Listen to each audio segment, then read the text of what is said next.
ரூ. 20 காசு இல்லாமலாம் நாங்க 2 பேரும் மாசமா இருக்கோம். இவரு வேலைக்கு போக முடியல. நான் மயக்க மட்டும் விழுகிறதுனால இவரு வேலைக்கு போக முடியல. நானும் நாடகத்துக்கு போக முடியல. எங்களுக்கு யாருமே எங்க மாமியார் பேச மாட்டாங்க. எங்க வீட்லயும் ஏதோ சின்ன சண்டை வந்துருச்சு. அவங்களும் பேசல. ரூ. 20 காசுல அந்த ஹாஸ்பிட்டல்ல வேலை பார்த்த பொண்ணுங்க ரூ. 20 கொடுத்து எங்களுக்கு சாப்பாடு வாங்கி ஏதோ கேசரி ஆசைப்பட்டேன் சாப்பிடணும்னு. அதுக்கப்புறம் வந்து ரேஷன் அரிசி எல்லாம் கொண்டு வந்து கொடுத்தாங்க. அந்த ஹாஸ்பிட்டல்ல ஒர்க் பண்ண பொண்ணுங்க எல்லாம் அதெல்லாம் சமைச்சு சாப்பிட்டாங்க. ரொம்ப கஷ்டப்பட்டோம். அப்புறம் பானுன்னு சொல்லி அவதான் அவ எல்லாமே ஃபுல் சப்போர்ட் எனக்கு எந்நேரம் சமைச்சு கொடுக்கறது, நான் ஆசைப்பட்டதை வாங்கி கொடுக்குறது. இன்ன வரைக்கும் 15 வருஷம் அவன் பிறந்து இப்ப மாசமா இருக்கிறது இன்ன வரைக்கும் அவன் எனக்கு ஃப்ரெண்டு. ரொம்ப ஃபீல் பண்ணி அழுதுருக்கேன். இப்படி என்னடா நம்ம எதோ யோசிச்சு நம்ம கொண்டு வந்தோம் இந்த மாதிரி ஆயிடுச்சு அப்படின்னு நினைச்சிட்டு ரொம்ப ஃபீல் பண்ணிருக்கேன். ஆனா எந்த அளவுக்கு ஃபீல் பண்ணனா அது அப்படியே டோட்டலா அப்படியே மாறிச்சு. ரொம்ப கஷ்டம். அப்பெல்லாம் நான் என்ன பண்ணுவேன்னா மயங்கி விழுந்துருவேன்.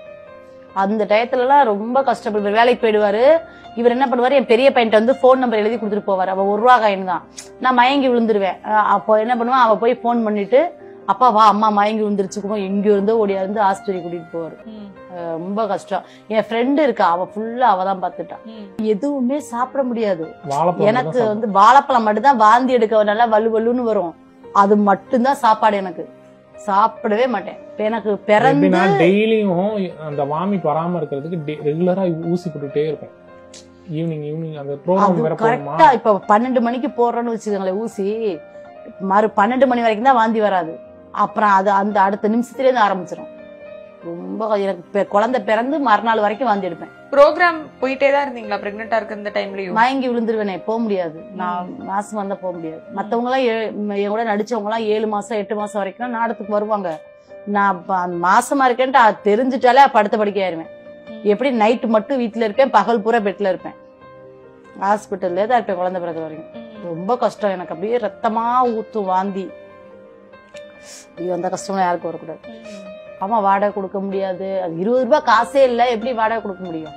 ரொம்ப கஷ்டப்பட்டான். இவன் பிறந்ததுக்கு அப்புறம் தான் எங்களுக்கு ஒரு இதே வந்துச்சு. அவரும் வேலைக்கு போயிட்டாரு, நானும் வேலைக்கு போயிட்டேன். எங்க மாமியார் வந்து அவனை பாத்துக்கிட்டாங்க. அதனால நாங்க இதாயிட்டோம்.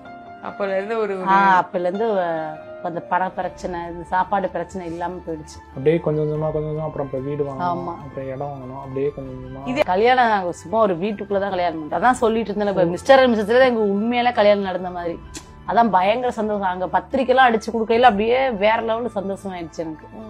அங்கதான் கல்யாணம் நடந்து நாங்க சும்மா ஒரு வீட்டுக்குள்ளதான் கல்யாணம் பண்ணிட்டோம். விஜய் டிவில தான் எங்களுக்கு மெயினா கல்யாணம் பண்ணிச்சிருக்கோம். 2வது கல்யாணம். ஆமா, தாலி எல்லாம் வாங்கி அங்கதான் கல்யாணமே பண்ணோம். நாங்க மிஸ்டர் அண்ட் மிஸ்ஸஸ் தான் கல்யாணமே பண்ணோம். ஐயர்லாம் வச்சு முறைப்படி கல்யாணமே அங்கதான் நடந்துச்சு. அப்போ வெறும் தாலி மட்டும் சும்மா ஒரு மஞ்சள் கயிறு வச்சு ஒரு மஞ்சள் கயிறு மட்டும் தான் வச்சு கட்டணும்.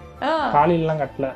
இங்க ஜேடிவில தான் வந்து தாலி எல்லாம் வாங்கிட்டு வந்து எனக்கு தெரியாம சர்ப்ரைஸ் பண்ணாரு. தாலி எல்லாம் சூப்பர். அவ்வளவா சந்தோஷமே கிடையாது. எப்படின்னா நான் வீட்லயே இருக்க மாட்டேன். இவரு ஜவுளி கடைக்கு போயிருவாரு, நான் நாடகத்துக்கு போயிருவேன். நான் வந்து 11 மணிக்கு வருவேன், இவர் 8 மணிக்கெல்லாம் வீட்டை விட்டு போயிடுவாரு.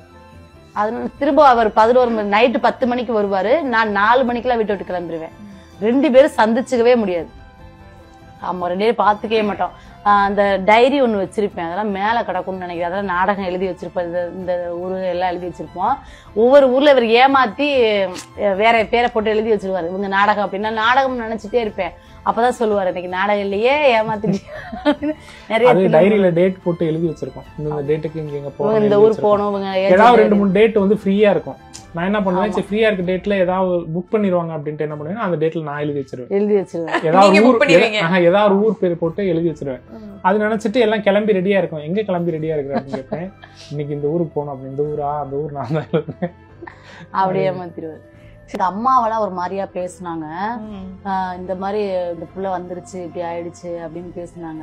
ஏன்னா நமக்கு தான் தெரியும் நம்ம இருக்கிற இடத்துல நம்ம எவ்வளவு கஷ்டப்பட்டிருப்போம். ஏன்னா நமக்கு தெரியும், நம்மள பெத்தவங்களுக்கு தெரியும் நம்ம பொண்ணு இப்படி கஷ்டப்படுது அப்படின்னு. சுத்தி இருக்கவங்க வந்து எதுவுமே கமாண்ட் பண்ணாதீங்க. அவங்கவுங்க வாழ்க்கைய அவங்க வீட்லயும் 1008 பிரச்சனை இருக்கும். நமக்குள்ள வரக்கூடாது. ஏன்னா நம்ம எவ்வளவு கஷ்டப்பட்டிருப்போம் அப்படின்றது நமக்கு மட்டும் தான் தெரியும். நம்ம சொன்னா அவ அப்படிதான் அப்படின்ட்டு போயிருவாங்க. ஆனா நம்ம மனசாட்சிக்கு தான் தெரியும். பெண்கள் வந்து இந்த மாதிரி கஷ்டம்னு அதை தாங்கிட்டு இருக்க வேண்டிய அவசியமே கிடையாது. அப்ப சின்ன வயசு பயந்துட்டே இருப்பேன். என்ன பண்றதுன்னு தெரியலையே, நம்ம எப்படி தப்பிக்கிறது, இந்த மாதிரிலாம் நிறைய விஷயங்கள்ல வந்து நான் பயந்துட்டே இருந்திருக்கேன். என்னடா இவ்வளவுதான் இருக்கே, இப்படி டார்ச்சர் இருக்கே அப்படி இப்படின்னு நிறைய அனுபவிச்சிருக்கேன். அது எப்படி நம்ம தாண்டி வர்றது அப்படிலாம் யோசிச்சிருக்கேன். அப்புறம் கொஞ்சம் எனக்கும் வந்து 21 வயசு இப்படி ஆயிடுச்சு. அதுக்கப்புறம் ஒரு நாடத்துக்கு போக ஒரு தைரியம் வந்துருச்சு. சரி இதுக்கப்புறம் நம்ம என்ன முடிவு எடுக்கிறோமோ அது மாதிரி நடந்துக்குவோம் அப்படின்ட்டு அதுக்கப்புறம் தான் நான் கிளம்பி போயிட்டேன். போயிட்டு அதுக்கப்புறம் நான் யாரு பேசுன்னு நான் கண்டுக்கவே இல்லை. நான் பாட்டுக்கு நாடத்துக்கு போனேன், நான் இருந்தேன். அப்புறம் இவர் வந்தாரு. ஒரு பயம் இருந்துச்சு, ஏன்னா நமக்கு திரும்ப வந்து ஏதாவது டார்ச்சல் இப்படி ஏதாவது இருக்குமோ, இப்படி வேற சுத்திட்டே இருக்கானே மனுஷன் அப்படிலாம் வந்து ஒத்துக்கவே இல்லை. இவரெல்லாம் புதுக்கோட்டைக்கு வந்து என்னை பார்க்க வந்தாருன்னா என்னை பார்க்காம போக மாட்டாரு. பஸ் ஸ்டாண்ட்ல 2 நாள் 3 நாள்லாம் உட்கார்ந்து இருந்திருக்காரு. போக மாட்டேன், பஸ் ஸ்டாண்டை விட்டு போக மாட்டேன், அங்கேயே தூங்கிட்டு அங்கேயே குளிச்சுட்டு அங்கேயே உட்காந்துருப்பாரு. அப்புறம் சரி பாவன்ட்டு அவரை பேசி இப்ப